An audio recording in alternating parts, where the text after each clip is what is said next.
Hello everyone, আসসালামু আলাইকুম। আমার পার্সোনাল ব্লগে আপনাদের সবাইকে স্বাগতম। আজকে আমি আপনাদেরকে গরুর বট রান্না করে দেখাবো। কালার দেখে নিশ্চয়ই বুঝতে পারছেন কতটা লোভনীয় হয়েছে।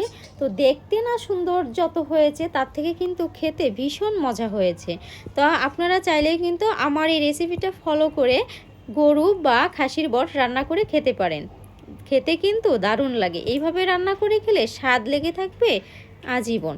তো প্রথমে আমি গরুর বটটা ভালো করে সেদ্ধ করে পরিষ্কার পানি দিয়ে ধুয়ে নিয়েছি। এখন আমি মশলা বেটে নিয়েছি। এখানে আমি বাটা মশলা ব্যবহার করব। এখানে আমি পেঁয়াজ বাটা, রসুন বাটা, জিরা ও আদা বাটা, কাঁচামরিচ কুচি, দারচিনি, এলাচ ও তেজপাতা, লং নিয়েছি দুটো। আর এখানে আমি ভাজা এলাচ গুঁড়ো করে রেখেছি। আর নিয়েছি আমি শুকনো মরিচ বাটা।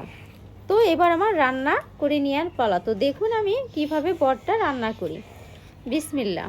প্রথমে আমি কড়াইয়ে সয়াবিন তেল দিব, আরও দিব কিছুটা সরিষার তেল। আমি দুটো মিক্স করে রান্না করব, তাহলে রান্নাটা বেশি সুন্দর হবে। তো এখন আমি তেলে দিয়ে দেব দুটো তেজপাতা ও দারচিনি ও দুটো লং দিয়ে একটু নেড়ে চেড়ে এখন আমি এখানে দিয়ে দেব পেঁয়াজ বাটা। তারপর আমি দিয়ে দিব রসুন বাটা। এখন আমি দিয়ে দিব জিরা ও আদা বাটা দিয়ে আমি ভালো করে মশলাটা তেলের সঙ্গে ভেজে নিব। এখন আমি একটু নেড়ে চেড়ে দিয়ে দিব আগে থেকে বেটে রাখা মরিচ।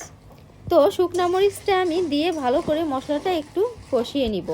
এবার দিয়ে দিব স্বাদ মতো লবণ ও হলুদ দিয়ে আমি ভালো করে মশলার সঙ্গে নেড়ে চেড়ে আরও কিছুক্ষণ মশলাটা ভেজে নিয়ে এখন আমি সামান্য পরিমাণ পানি দিয়ে মশলাটা আরও ভালো করে কষিয়ে নিব।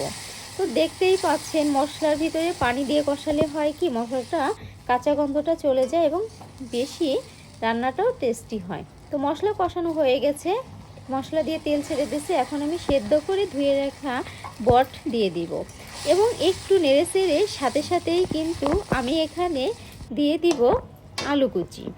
তো আলুটা চাইলে আপনারা নাও দিতে পারেন, অপশনাল। তো আমার কাছে আলু ভালো লাগে, এজন্য আমি আলুটা দিয়ে রান্না করেছি বটটা।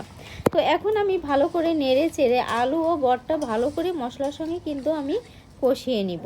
তো আপনারাও কিন্তু আমার মতো এইভাবে ভালো করে কষিয়ে নেবেন। কষানো যত ভালো হবে তত কিন্তু বট খেতে বেশি ভালো লাগবে।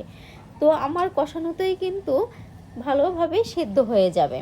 তো যখন আমার বটটা ভালো করে সেদ্ধ হয়ে গেছে, এখন আমি চেরা কাঁচামরিচ কুচি কিছু দিয়ে দিব। দিয়ে আরও কিছুক্ষণ একটু নেড়ে চেড়ে এখন আমি ঝোলের জন্য পানি দিয়ে দিব। যেহেতু আমি ভুনা ভুনা করব, মাখা মাখা গায়ে একটু ঝোল থাকবে, তো এই জন্যই আমি একটু পানি দিলাম। তো চাইলে আপনারা পানি নাও দিতে পারেন, একদম শুকনা শুকনা করতে পারেন, তবে একটু ভিজা রাখলে বেশি ভালো লাগে। তো রান্নাটা প্রায় আমার কমপ্লিট। এখন আমি আগে থেকে গুঁড়ো করে রাখা এলাচ ও দারচিনিটা দিয়ে দিলাম। দিয়ে এখন একটু নেড়ে চেড়ে আরও কিছুক্ষণ জাল করে নিব। তো দেখতেই পাচ্ছেন কালারটা কিন্তু ভীষণ সুন্দর এসেছে। তো দেখুন আমি এখনও আরও কিছুক্ষণ আরও একটু জাল করে ঝোলটা আরও গাঢ় করে নিচ্ছি। তো আমার রান্না পুরো কমপ্লিট হয়ে গেছে, এখন পরিবেশন করার পালা। তো কালারটা দেখে বুঝতেই পারছেন কত সুন্দর হয়েছে। তো আপনারাও কিন্তু এইভাবে আমার মতো বট রান্না করে বাসায় খেতে পারেন। এটা ভাতের সঙ্গেও খাওয়া যায়, আর রুটি হলে তো কোনো কথাই নেই, রুটির সঙ্গে কিন্তু দারুণ লাগে এটা খেতে।